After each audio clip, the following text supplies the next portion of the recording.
बनकर सब भार तुम्हारे हाथों में है जीत तुम्हारे हाथों में है हार तुम्हारे हाथों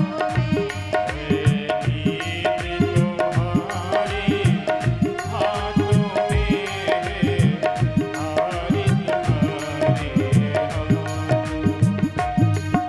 जय हो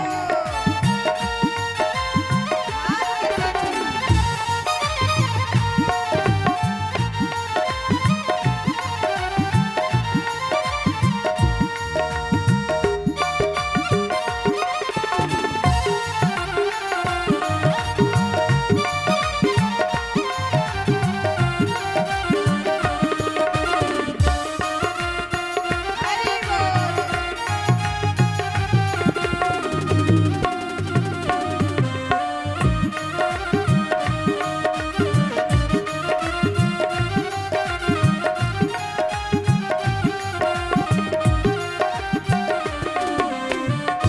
और महाराज कन्याएं हाथ जोड़ करके कहती हैं प्रभु से क्या जब जब संसार का कैदी बनूं निष्काम भाव से कर्म करूं जब जब संसार का कैदी बनूं निष्काम भाव से भजन करूं जब जब संसार का कैदी बनूं निष्काम भाव से कर्म करूं जब जब संसार का कैदी बनूं निष्काम भाव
बोल ही नहीं रही।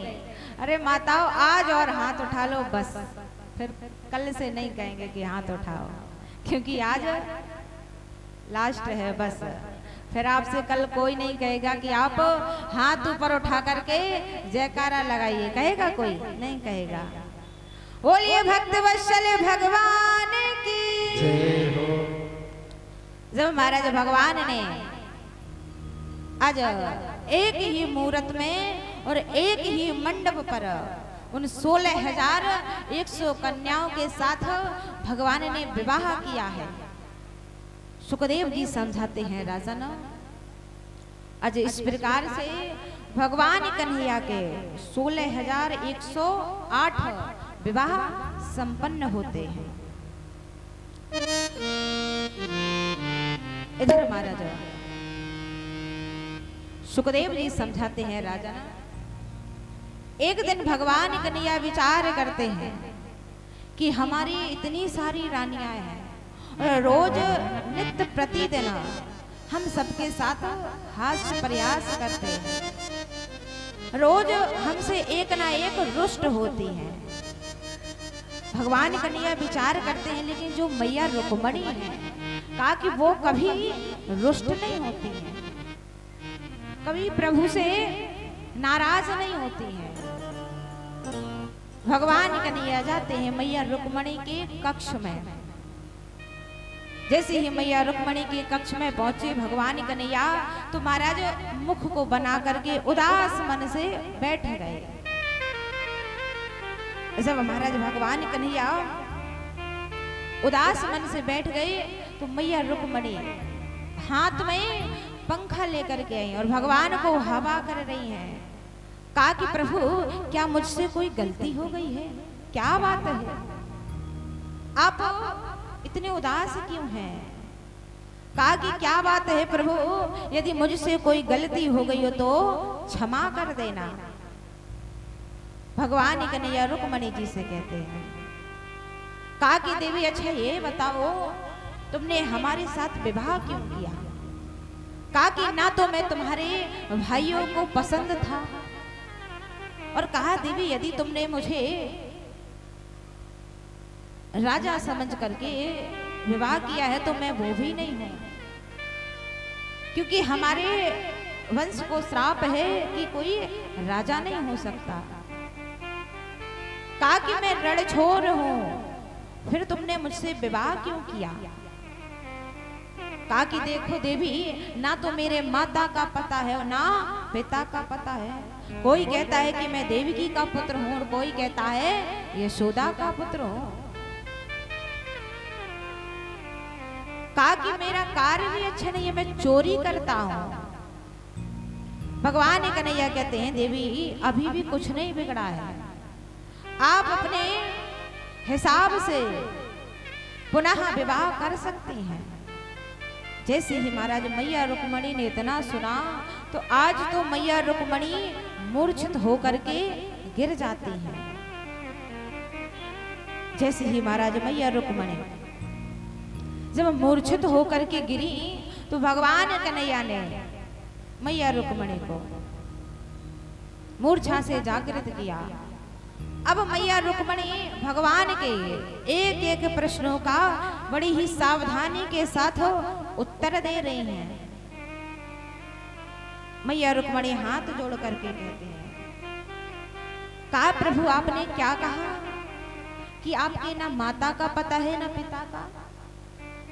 मैया रुक्मणी कहती है प्रभु अच्छा आप ये बताइए जब आप ही जगत पिता हैं तो फिर भला आपके माता पिता कौन हो सकते हैं? कहा कि प्रभु आपने कहा कि आप चोरी करते हैं तो सही तो है, भगवान आप किसी के धन की चोरी नहीं करते हैं, आप भक्तों के मक्खन जैसे हृदय को चुराते हैं। मैया रुक्मणी कहती हैं कि आपने क्या कहा कि रणछोड़ हो, तो भगवान आप सही तो कह रहे हैं, सदैव आप दुख जनों से दूर ही तो भागते हैं, क्रोध ईर्ष्या दोष आदि से प्रभु दूर ही तो रहते हैं। जब महाराज इस प्रकार से मैया रुक्मणी ने प्रभु के एक एक प्रश्नों का बड़ी ही सावधानी से उत्तर दिया है। अब भगवान कन्हैया समझ जाते हैं। भगवान कन्हैया कहते हैं रुक्मणी से कि यदि देवी आज मैंने इतना तुमसे परिहास ना किया होता तो शायद मैं तुम्हारे इस प्रेम को नहीं समझ पाता। कहा कि देवी तुम्हारे अंदर तो बड़ा ज्ञान है।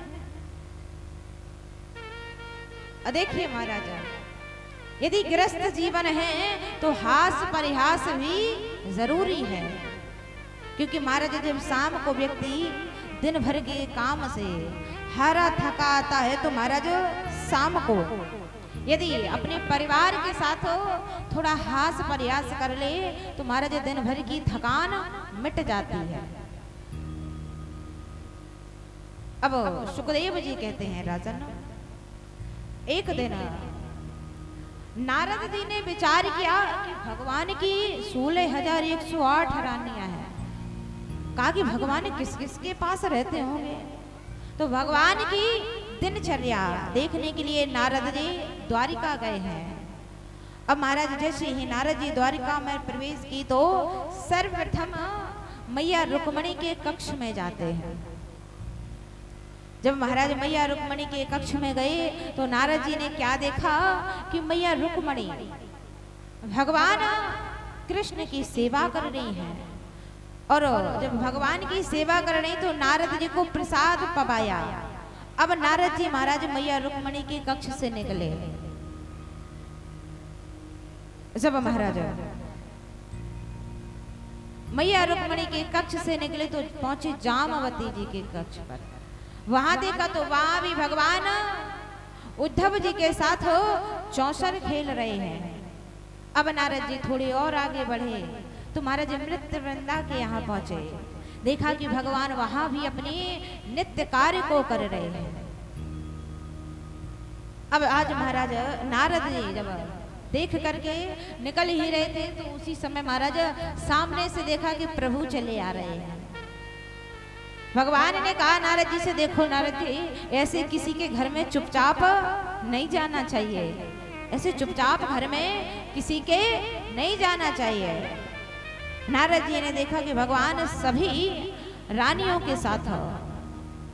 आज महाराज भगवान सभी रानियों के साथ नित्य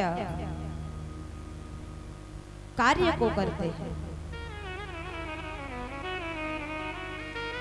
इधर महाराज जब सुखदेव जी समझाते हैं राजन, जो भगवान कृष्ण के पुत्र थे प्रदुम्ब, उनका विवाह महाराज रुक्मवती से हुआ, जो रुक्मी की पुत्री थी। जब महाराज इधर दाऊ दादा रुक्मी के साथ चौसर खेल रहे थे और इधर महाराज विवाह चल रहा था। दाऊ दादा महाराज चौसर खेल रहे तो अचानक रुक्मी कहता है कि अरे तुम गांव के ग्वाल क्या भला जानो राजा महाराजाओं का खेल। तो महाराज दाऊ दादा को बड़ा क्रोध आया। अब जैसे ही क्रोध आया तो दाऊ दादा ने महाराज मूसल उठाया और महाराज आज रुक्मी को जोर की महाराज मूसल की धमक दी तो आज रुक्मी का गोविंदाय नमो नमः हो गया। बोलिए भक्त वत्सल भगवान की। आज महाराज जब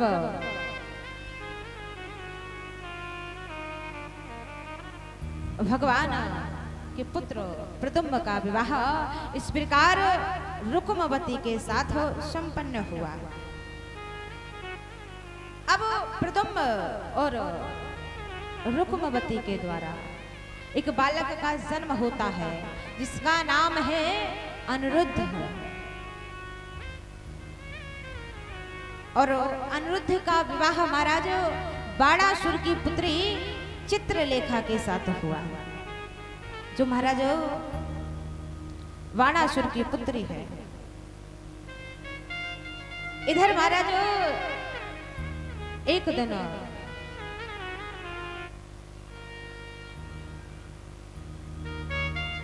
बाणासुर की पुत्री ने महाराज भगवान को अनिरुद्ध को स्वप्न में देखा और जब महाराज स्वप्न में देखा तो जाकर के अपनी सखी चित्रलेखा को बताया, कहा कि बहन हमने भगवान का दर्शन किया है। आज महाराज जो चित्रलेखा थी वो चित्र बनाया करते थे। कहा कि बहन चिंता मत करो, मैं चित्र बनाऊंगी और तुम यदि पहचान लोगी तो तुम्हारा विवाह उनसे करवा दिया जाएगा। आज महाराज चित्रलेखा ने चित्र अंकित किया है। जैसे ही चित्र बनाया अनिरुद्ध का तो पहचान जाती है। कहा कि हाँ हाँ बहन यही है। आज महाराज अनिरुद्ध जी को पलंग सहित उठवा लिया और जाकर के महाराज वाणासुर की जो पुत्री है उसके कक्ष में भिजवा दिया। इधर महाराज जब अनिरुद्ध जी के नेत्र खुले तो पूछा कि मैं यहाँ कहाँ कैसे आया। तो महाराज जो कहा कि मैं इधर कैसे आया। तो जो बाणासुर की पुत्री थी ऊषा, जब महाराज वार्तालाप हुई तो हास परिहास होने लगा। रात्रि का समय था। जब सैनिकों ने महाराज बाहर आवाज सुनी तो जाकर के बाणासुर को बताया। कहा कि महाराज पुत्री के कक्ष से किसी पुरुष की आवाज आ रही है। इधर महाराज बाणासुर आता है। जब महाराज बाणासुर आया तो अनिरुद्ध जी के साथ युद्ध हुआ और अनिरुद्ध जी को महाराज बंदी बना करके डाल दिया। आज महाराज 4 महीने हो गए जब अनिरुद्ध जी को बंदी बना करके डाला। इधर नारद जी पहुंचते हैं भगवान कन्हैया के पास।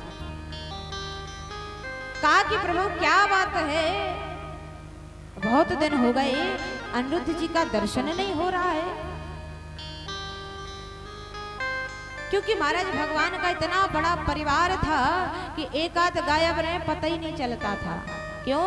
क्योंकि महाराज 16,108 रानी थी और प्रत्येक रानी को महाराज 10-10 पुत्र और एक पुत्री थी। अब महाराज आप लोग विचार कर लीजिए कितना लंबा चौड़ा परिवार होगा। महाराज एक आध गायब रहे तो पता ही नहीं चलता था। भगवान ने कहा बात तो सही है, अनिरुद्ध जी का दर्शन नहीं हो रहा है। तो नारद जी कहते हैं कि होगा भी कैसे, वो तो वाणासुर के यहाँ बंदी बने हुए हैं। सब महाराज भगवान कन्हैया को पता चला तो भगवान कन्हैया वाणासुर की नगरी में जाते हैं। जैसे ही महाराज सैनिकों को लेकर के गए तो इधर वाणासुर की रक्षा के लिए भगवान भोलेनाथ रक्षक बने हुए खड़े थे। जैसे ही भगवान पहुंचे तो महाराज भगवान शंकर ने रोक लिया। कहा कि अभी आप नहीं जा सकते, अभी हमारा चेला आराम कर रहा है। भगवान और महाराज भगवान भोलेनाथ का आज घमासान युद्ध हुआ है।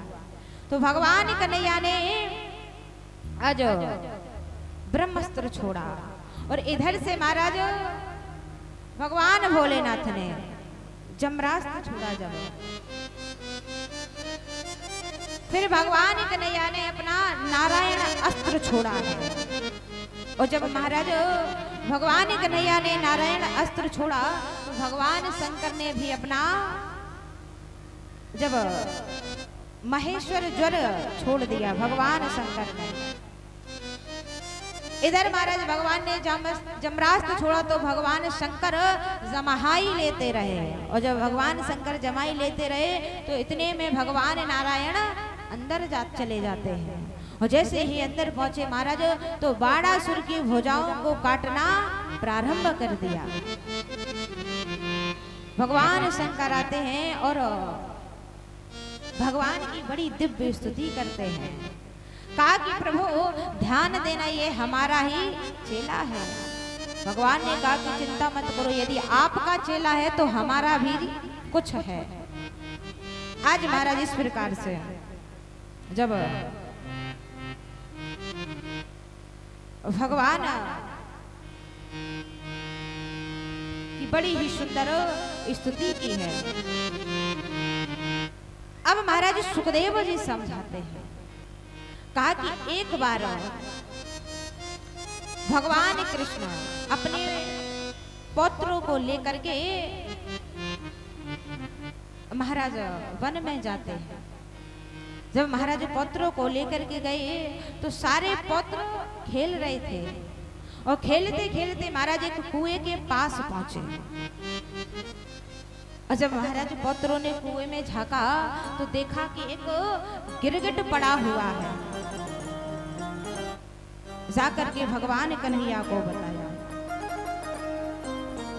जब महाराज जैसे ही भगवान कन्हैया आए तो भगवान कन्हैया ने उस गिरगिट को कुएं से बाहर निकाला और जैसे ही स्पर्श किया भगवान ने तो आज वह गिरगिट महाराज गिरगिट योनि से मुक्त हो गया, दिव्य महापुरुष के रूप में प्रकट हो गया। बोले भक्त वत्सल भगवान की जय हो। भगवान कन्हैया ने कहा कि श्रीमान आपका परिचय कौन है आप?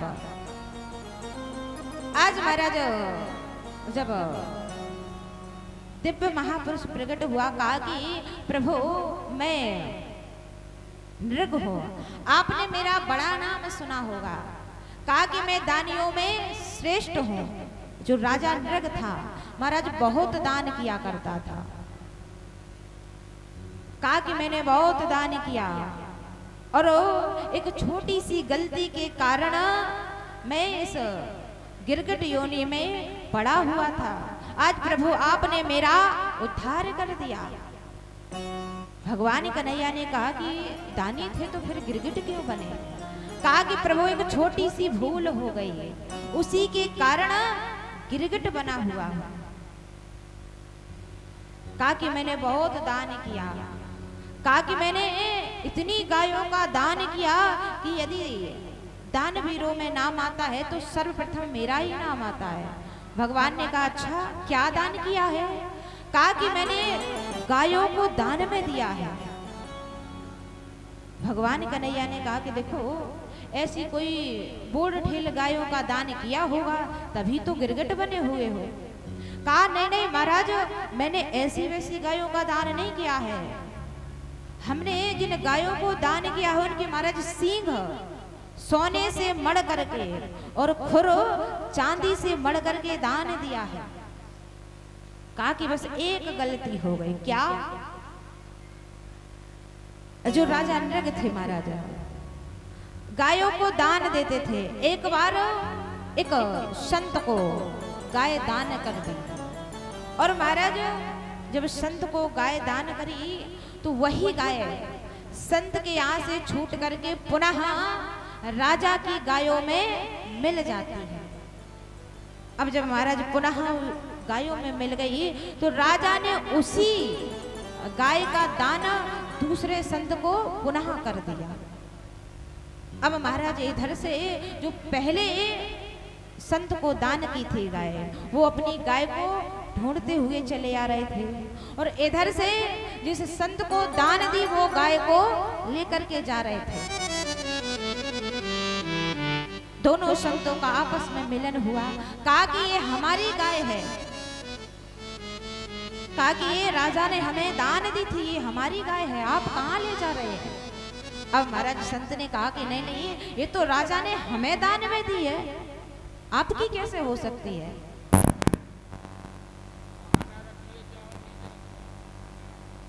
जब महाराज कहा कि ये तो हमें दान में दी है।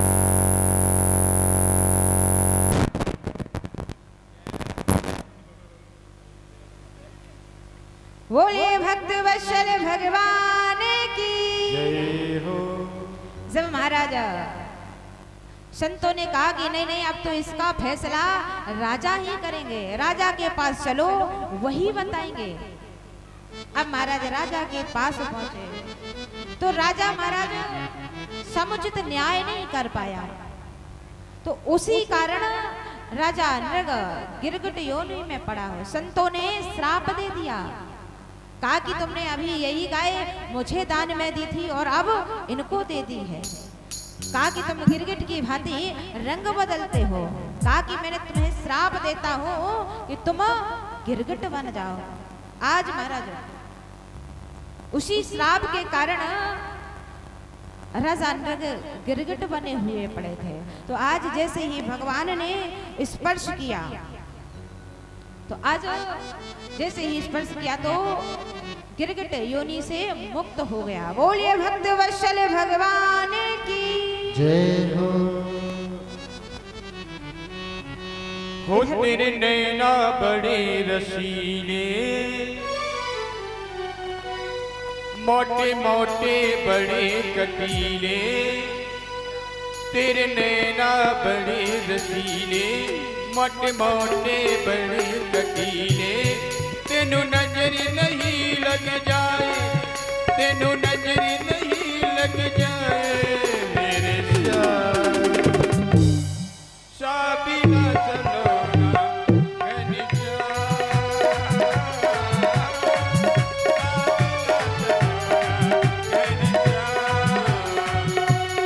हो तेरे नैना बड़े रसीले, मोटे मोटे बड़े कटीले, तेरे नैना बड़े रसीले, मोटे मोटे बड़े कटीले, हो तेनू नजर नहीं लग जाए, तेनू नजर नहीं लग जाए मोरे मेरा सावेरा सलोना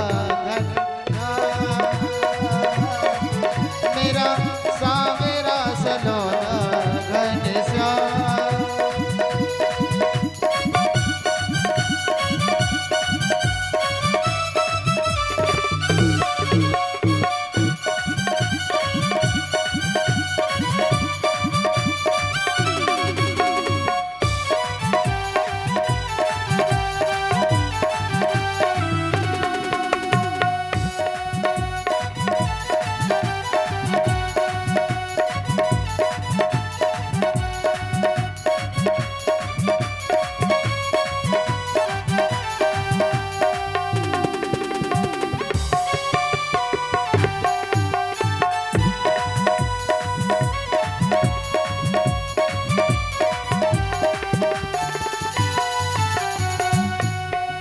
सच्चे आशिक को तड़पाना ये तो अच्छी बात नहीं है, सच्चे आशिक को तड़पाना ये तो अच्छी बात नहीं है, ये भी मैंने माना मेरी जैसा और नहीं है, ओ ये भी मैंने माना मेरे ऐसा और नहीं है, ये भी मैंने माना मेरे जैसा और नहीं है, ओ ये भी मैंने माना मेरे जैसा और नहीं है।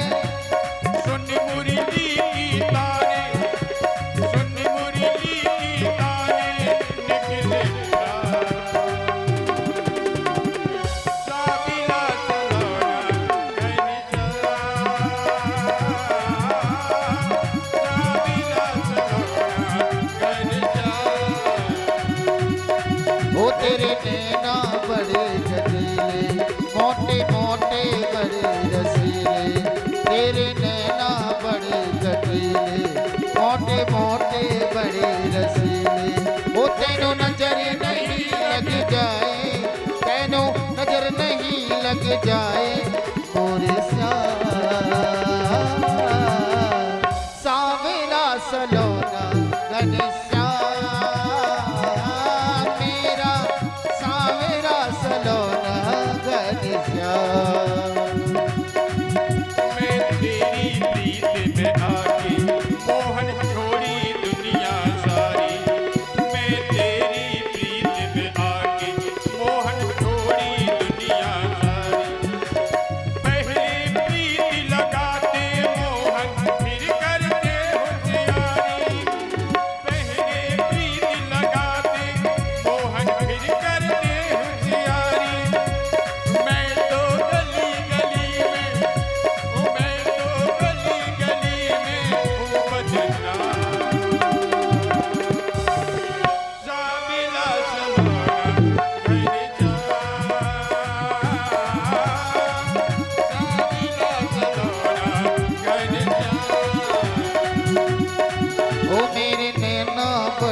कटीले, हाँ तेरे नैना बड़े कटीले, मोटे मोटे बड़े रसीले, ओ तेरे नैना बड़े कटीले, मोटे मोटे बड़े रसीले, ओ तेनों नजर नहीं लग जाए, ओ तेनों नजर नहीं लग जाए पूरे श्याम, ओ सावरा सलोना घनश्याम, मेरा सावरा सलोना घनश्याम। तेरी प्रीत ने मुझको कान्हा वृंदावन में बुलाया, तेरी प्रीत ने कान्हा वृंदावन में बुलाया, हाँ तेरी प्रीत ने कान्हा मुझको वृंदावन में बुलाया। ओ तेरी प्रीत ने कान्हा वृंदावन में बुलाया। इस दुनिया का कोई रंगना मेरे मन को भाया, इस दुनिया का कोई रंगना मेरे मन को भाया। सुन मुरली की ताने, ओ सुन सुन मुरली की ताने, ओ सुन सुन मुरली की ताने, निकले जा सावरा सलोना घनश्याम, मेरा सावरा सलोना घनश्याम। तेरे नैना बड़े रसीले, मोटे मोटे बड़े कटीले, ओ तेरे नैना बड़े रसीले, मोटे मोटे बड़े कटीले, ओ तेरे नजर नहीं लग जाए, ओ तेनों नजर नहीं